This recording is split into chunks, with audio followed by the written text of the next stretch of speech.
So guys, I was finally able to track this guy down, man. This brother right here is a good friend of mine. We've been friends for about a few years now. And every time he's on tour and we're in the same city, we try to hook up.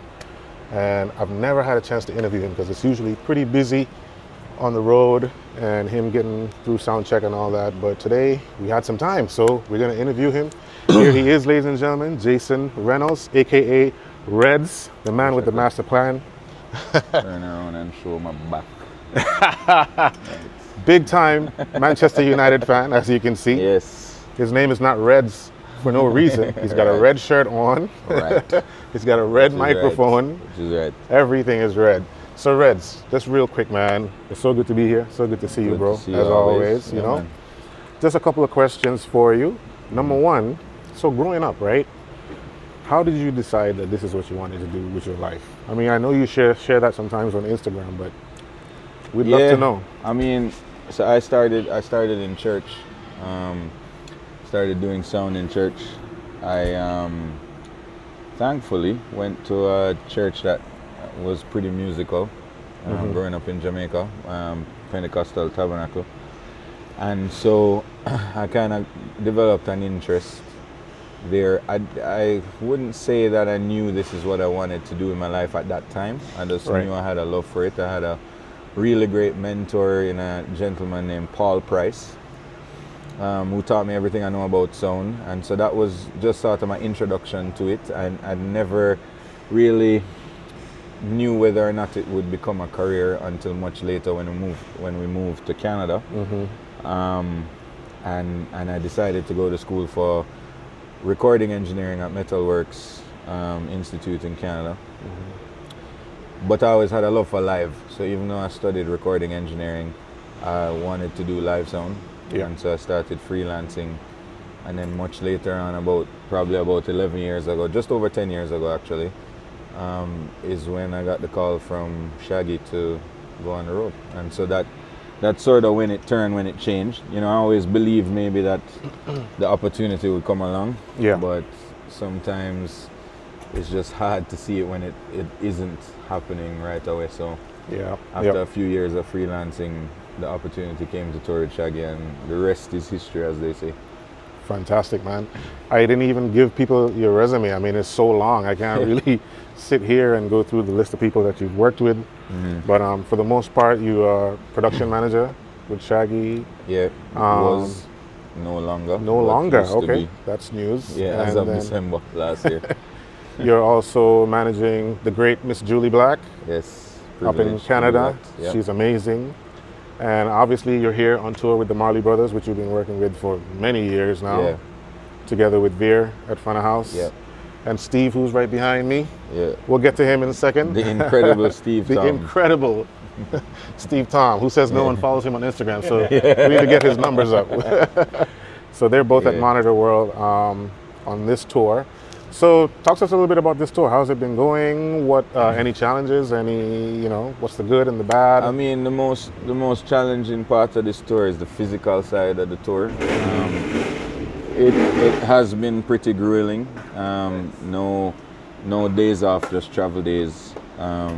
So a lot of shows, then travel days and shows. So it can take a toll physically, but the music has been phenomenal. I mean, you'll hear it for the first time tonight. The music and the message of what we're doing and continuing the legacy of the great Bob Marley. Yes. Especially for somebody like myself who was born and raised in Jamaica, to have an opportunity to be a part of this legacy is incredible. I don't think I can find really the right words to explain it, but I'm grateful to be here. So I think, and Steve will likely say the same thing because it's conversations that we've had. The actual physical touring itself has been challenging in many ways, but the music and the shows have been phenomenal. We haven't had any major issues. Gear is working the way it should. We have a great crew, great team. Rose, our monitor tech, is phenomenal. The best I've ever worked with for sure. Paolo, our RF tech, is everyday solid. In very challenging environments with quite a bit of RF wireless on this tour. Yeah. So, you know, with all that being said, I think as we enter the final stretch and the final week of the tour, we have a lot to be grateful for. Right. It's been smooth, it's been phenomenal. We've had a great time. Yeah. So before we get into a little bit of what you're using gear-wise, let's talk about you as a monitor engineer. I know you do both, but your love seems to be mostly at monitors. And on a tour of this size, with these type of personalities, with the techs that you have that are doing such an amazing job, it gives you an opportunity to focus on what you need to focus on, which is getting the mixes right for the band and the artists with Steve. And so kind of take us through what you're mixing, who you're mixing for, as opposed to what Steve is doing at Monitor. So I have 18 mixes. I should probably count that. Yeah, 17 mixes. Okay. I have Ziggy and Kimani, who is on ears. Okay. I mix all the ears. Steve will talk a little bit later about what he does, but I mix all the in ears. So I have Ziggy and Kimani, and then the 3 background singers. Who sound phenomenal. I think we have 10 people on the band. Okay. It seems a lot bigger than that. Yeah, I think it's 2 keyboard players, bass, percussion, drums, 2 guitar players, and 3 horns. Yeah, so 10 people on the band, 3 singers, so 13 in total on the back line.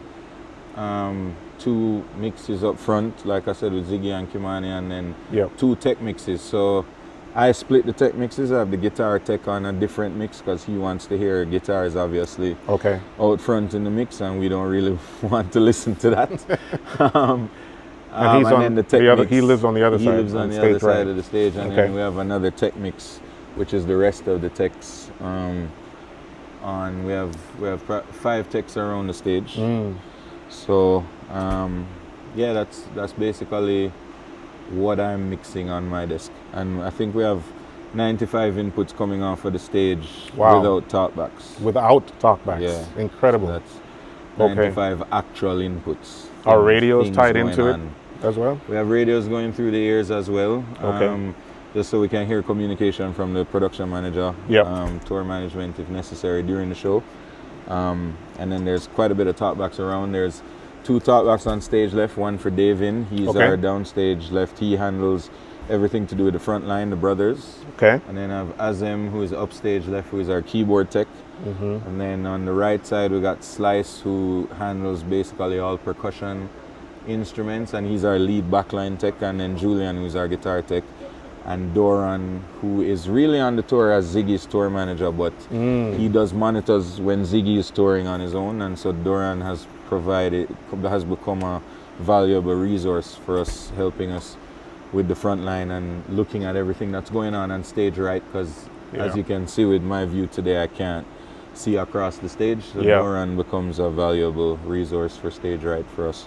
Those are super talented individuals in roles that they've accepted. Definitely. For this gig. And definitely, I should mention Azem as well is Damien's monitor engineer. See? So all our techs are like accomplished engineers. Dav, as much as Davin's role is dealing with the front line and mic stand changes, that's just his in-show role. He's our patch guy, so he's responsible for those 95 inputs getting to the desk. Nice.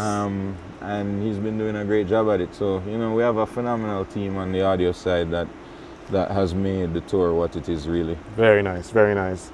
And obviously, sitting right in front of you is the Quantum 338, which you've loved. And I assume you're also using Klang. I think I saw the rack somewhere behind you. It is. I should just pull up that screen without breaking things. So Klang. So right now, basically from my last, I purchased the Klang Conductor. I used it on the reunion tour. The guys at Gear Audio in Canada was gracious enough to loan it to me for the reunion tour, and then I purchased it after that. Nice. So it's become a staple in my rack. It's 128 inputs into Klang and 16 immersive mixes. So I'm using all 16 mixes. The only 2 out of the 18 mixes that I have, 18 mixes, I forgot the lead spare mix.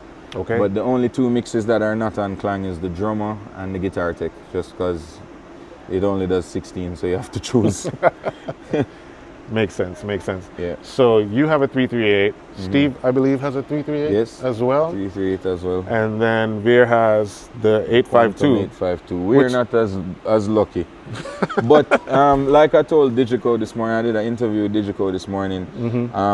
Once they released the Pulse upgrade on the 338, it became the right desk for Steve and I, because we now have the I/O necessary to take on a show like this. Okay. But most importantly, to be able to see the screens in the daytime, like the whole tour has been that's been a thing. It's been all amphitheaters. We've only done one indoor venue, which was an arena in Montreal. So that we used to use Quantum 5s before the upgrade, before the I/O upgrade to the 338. But honestly, it would have been a little bit challenging trying to do sound checks in the daytime. Yeah. On a 5, because you just can't see the screen. Can't see it during the day. Yeah. That was the main driving factor in moving to the 338. Also, the I/O connectivity on the 338 suits me especially a little bit better from an I/O connectivity standpoint, with the DMI cards, as well as the amount of MADI streams I'm using. And then with the WaveSport built in, there's just quite a bit of reasons behind moving from the Quantum 5 to the 338 once we were able to get the Pulse upgrade and have the necessary I/O we needed for the tour. So that's a lot. So I want to take a step back real quick to talk about tour rehearsals, prep. Yeah. How long did it take you guys to get the tour together from a prep perspective? All right, just from a physical prepping gear, because obviously it's months and months of conversations and going back and forth, and Veer deciding what PA, how much of that PA, Steve and I going back and forth on what desks, how much outboard processing, what type of outboard processing, what we wanted to do, how we want, the three of us going back and forth with Veer on types of microphones, wireless, what capsules, like every little painstaking detail is intentional. There's nothing ended up where it is in this whole puzzle without intentionality behind it. So every single microphone is intentionally chosen for a reason. So there's months and months of that leading up to finally getting in the shop. So we were in the shop at Claire for 10 days. Okay. Prepping, 7 days in the shop prepping and putting things together. Then we did 4 days of rehearsal, production, band rehearsals with full production. Okay. Full control package, so no PA, obviously, in Burbank. And then we moved to Abbotsford for 4 more days of production rehearsals now in an arena. So that's where we flew the whole rig, lighting, video, sound, the full system. That's where you kind of, it kicks into high gear before the first show. First show was in Vancouver, so we were in Abbotsford, British Columbia. Okay, nice. All right, so take us through a little bit of what you're using, some of your personal gear that you like to use. Sure. While you're mixing, while you're working. Yeah, we'd love to know. Quantum 338 obviously is been my console of choice for a few years now. That interfaces, so I have, for recording, I have 2 Digigrid MGBs in the back. Okay. That allow me to record. We're running at 96K, so to run the 128 channels, you need 2 MGBs. So that's going into my laptop. Sits in clamshell mode in a drawer in my rack. That runs my recording and Klang. So I have a Klang conductor that's using MADI. From the console, 128 channels going in and 16 immersive mixes coming back. Okay. And that's basically we use 5045s, primary source expanders. Nice. Okay. On vocals, there's a lot of stuff going on the stage and a lot of noise. So Excuse me, sir. First time here. That is GFOS. Me no know. You see me in an interview. It's all right. Don't worry about it. What, a GFOS? The great GFOS, the legendary GFOS. We each have 4 5045s, which is 8 channels of primary source expansion. Yep. Which is the 8 vocals that we have, 5 brothers and 3 background vocals. That helps us to keep it clean. and kind of manage bleed a little bit. Yep. Especially for the ears, that's important. Also very important for Steve mixing wedges and side fills. True, Just keep true. him bleed to a minimum so you can get that vocal present without, gain before feedback is a big thing when mixing wedges. Yeah. So we use that outboard gear, and then I'm using waves as well, Mm-hmm. very lightly. Like I have it on the kick drum. I like how the gates, the SSL gates in waves react a little bit more naturally than the digital onboard gates. So I use SSL channels for gates and compressors on drums. Okay. And then I have some bus compression going on across mixes and NLS channel just to add a little saturation to take away a bit of this edge of the digital top end going to the ears. Going to the ears. So Okay. that's kind of how I use waves, very lightly. It's not, it's more so using it. I mean, I would love to have an API 2500 across every mix like my good friend British, but that would mean I would need 18 of them, which I don't Yikes. think anybody would pay for. Right. So, right. yeah, waves, just for bus compression and harmonic saturation, which is really all I'm doing mainly. And then I have a compressor. You can probably show it after TubeTech CL1B. I love that. I love It's that. my favorite analog compressor. I use it on Damian's vocal because he's the most dynamic and it's a really fast compressor. Yep. So, and very smooth. You actually don't hear the compression, Right. which is important on monitors because you don't want the artist to like hear too much compression and it doesn't sound natural. My approach to mixing is making sure that everything sounds natural as possible, Yeah. not overly processed. Yeah. So that's kind of my rig, what I'm So using. coupled with your primary source enhancers, what is everybody using the same capsule? What capsules are they using? We're using Sennheiser MM435s on Ziggy, Steven, and Julian.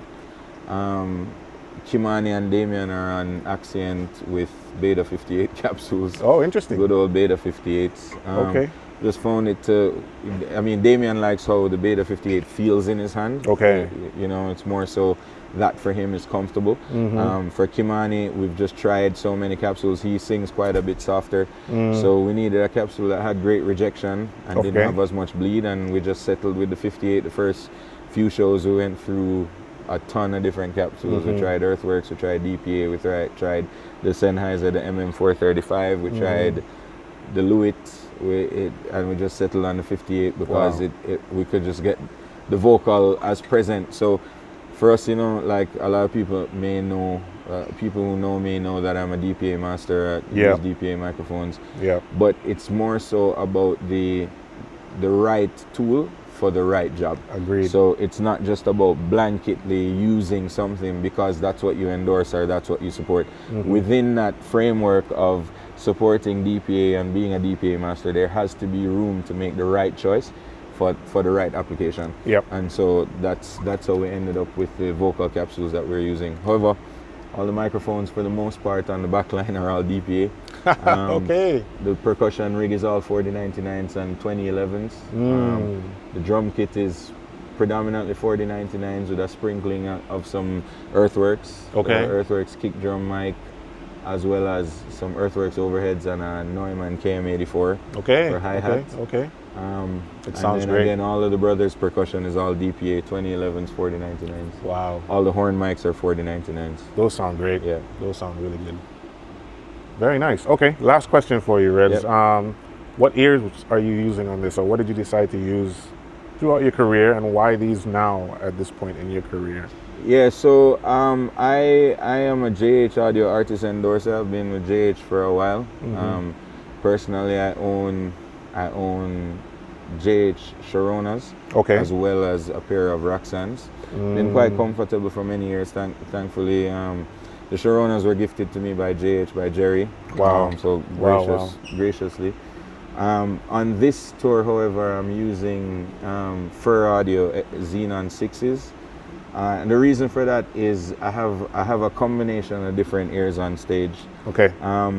Ziggy is on Ultimate Ears, Kimani is on Roxanne's, Ranoy is on Roxanne's, and I have a bunch of generic ears as well. Okay. So I needed something that was more neutral than the Sharona and the Roxanne, just a little bit flatter. And so I had tried the furs, and I just found for this particular application, they made sense to use. Yeah. I still love my guys at JH, they know that. Of course. I still support them 100%. All the artists that come through me, so Steven has Roxanne's, Kimani just for this tour got a pair of Roxanne, so we still have a great relationship, and that's still my go-to areas of choice. But again, the right tool for the right application. Absolutely. Needed something that was a little bit more neutral, and especially because with mixing Ziggy, his ears are quite different. The ultimate ears that he has are quite different from the Roxannes and the Sharona in terms of their sound signature. Of course. So I needed something that was sort of in the middle of the two, and that's where I ended up after trying a whole bunch. That's vitally important. That's very good advice. Yeah. Last question. I'm going to put you on the spot on camera. When can we take you to Africa? Yo, when I can we already take know. you to Africa? As long as I fly in Air Canada, good. Y'all heard it here. Y'all heard it here. Canada, I'm ready to go. The next time we have a masterclass, we're going to try to get Redz. If Yeah, the schedule allows. we have to try to schedule it If sort the of in schedule between allows, tours or something. and then we can do it. So look out We'd for love that. to. Yeah, Maybe we'd love next to. year, we'll see. We'll see. But yeah, Redz, All thank you, brother. Yeah, man. I Appreciate really it, bro. appreciate it. Yes, man. Every Yeah, man. time. Big up Kenya.